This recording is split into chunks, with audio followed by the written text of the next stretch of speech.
दिवसाची सुरुवात चहा आणि खारीने झाली. नंतर धुण्यासाठी भरपूर कपडे होते म्हणून मीही लवकर ते धुवायला गेले. तोपर्यंत लक्ष्मी आज देवाची पूजा केली. किती छान केली बघा. माझेही कपडे धुवून झाले म्हणून मी पटकन उन्हामध्ये ते सुकवायला टाकले. तोपर्यंत मुलंही तयार झाली आणि आम्ही काय केलो, लगेच स्वामींच्या देवळामध्ये गेलो. नंतर तिथेही दर्शन केल्यानंतर यांचा काहीतरी वेगळाच असा डान्स चालू होता. नंतर मग तिथून याला कानमंत्र देऊन आम्ही निघलो समोर.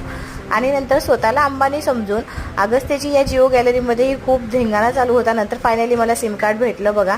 नंतर मग तिथून छोट्या अगस्त्याला एकदम मस्त फुल ग्लास भेटला म्हणून तोही खुश झाला. नंतर मग आम्हाला थोडेसे फॉल घ्यायचे होते. मग आम्ही फॉल आणि रील घेतल्यानंतर घरी आलो. भूक जास्त नव्हती म्हणून म्हणलं चला आज काय करू, ब्रेड ऑमलेट बनवूया. म्हणून मस्त ब्रेड शेकून घेतला तव्यावर. तोपर्यंत ऑमलेटची तयारी केली. मस्त कांदा टोमॅटो टाकला, अंडं फोडून मसाले टाकले आणि बघा असं टाकून दिलं त्यावर बॅटर. नंतर ते फैलवून त्यावरच काय केली, ब्रेड मस्त भाजून घेतली आणि नंतर नक्षाने मी दोघांनीही मस्त नाश्ता केला. फॉल भिजायला घातला आणि मशीन काम करायला सुरुवात केली.